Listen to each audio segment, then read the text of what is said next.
তো আজ বাজার থেকে এই চিংড়িগুলো নিয়ে চলে এসেছে। চিংড়িগুলো বেশ বড় বড়, মানে কিভাবে রান্না করব ভাবছিলাম। তো ভাবলাম যে চিংড়ি মালাইকারি করে নিই। এই রেসিপিটা আমাদের ঘরে মোটামুটি সবারই পছন্দ, বিশেষ করে সন্তুর বেশি পছন্দ।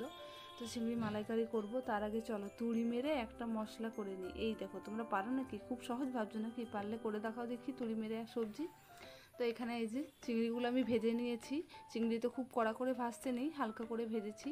তো মশলাতে কী কী ছিল সেটা বলে দিই। মশলায় ছিল একটু বেশি করে পেঁয়াজ, বড় মানে মিডিয়াম সাইজের দুটো পেঁয়াজ, আর কাঁচা লঙ্কা, রসুন, আদা। তার মধ্যে এখানে আমি একটু জল চাপিয়ে দিয়েছি গরম হতে, এদিকে তেলও চাপিয়েছি গরম হতে। তেলে ফোড়ন দিয়েছিলাম গোটা জিরে, তারপরে ওই যে মশলা যেটা পেস্ট করে রেখেছিলাম সেটা দিয়ে দিলাম। এদিকে মশলাটা কষানো হোক, আর ওইদিকে যে জলটা চাপিয়েছিলাম গরম জল, সেটা নামিয়ে নেব গরম হলে। এটা হচ্ছে কোকোনাট মিল্ক পাউডার। হ্যাঁ, মালাইকারি করতে অনেকেই নারকেল লাগে, নারকেলের দুধ লাগে। এইসব হ্যাপা একদমই করতে লাগবে না যদি এই প্যাকেটটা তোমাদের কাছে থাকে। মোটামুটি সব দোকানেই এই প্যাকেটটা পাওয়া যায়, কোকোনাট মিল্ক পাউডার। এই যে গরম জলটা নামিয়ে নিয়েছি, ফোটানোর দরকার নেই, একটু গরম হলেই হবে। তার মধ্যে হাফ প্যাকেট দিলেই হবে।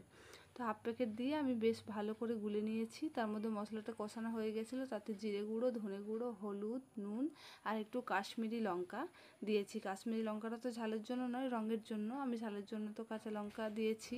তো খুব ভালোভাবে কষানো হয়ে গেলে, মানে মশলা কষানোর সময় যদি জলের দরকার হয় এই দুধটাই ব্যবহার করতে পারো। তো আমি দুধটা দিয়েই, যতটুকু দরকার হয়েছে জল, আমি দুধটা দিয়েই কষিয়েছি। মশলাটা ভালোভাবে কষানো হয়ে গেলে আমি পুরো দুধটা দিয়ে দিলাম। এবার ফুটে উঠলেই আমি চিংড়িটা দিয়ে দেবো। যদি তোমাদের কাছে কোকোনাট মিল্ক পাউডার অ্যাভেলেবেল নাও থাকে, তোমরা নর্মাল দুধ, মানে যাদের কাছে গরুর দুধ অ্যাভেলেবেল থাকে তারা গরুর দুধ দিয়ে, আর যাদের কাছে না থাকে, যারা প্যাকেটের দুধ ব্যবহার করো তারা প্যাকেটের দুধ দিয়েও করতে পারো, তাতেও স্বাদটা খুব ভালো হয়। নারকেল টারকেল কোড়ানো তাড়াতাড়ির মধ্যে সম্ভব হয়ে ওঠে না। নারকেল থেকে কতটা কি দুধ বেরোবে সেটা নিয়েও কটা কি লাগবে খুব হ্যাপা থাকে, অনেকের সময় নাও হতে পারে। তো এইভাবে ট্রাই করতে পারো, খুব ভালো টেস্ট আসে, মানে বোঝাই যাবে না যে এটা অরিজিনাল। এটা তো নারকেলেরই দুধ, শুকনো, আর ওটা যে রিসেন্ট নয় সেটা কেউ বুঝতে পারবে না। তো এইভাবে করতে পারো। আমার মোটামুটি হয়ে গেছে। এবার উপর থেকে সর্ষের তেল দিয়ে নামিয়ে নিই। তো সবাইকে টাটা।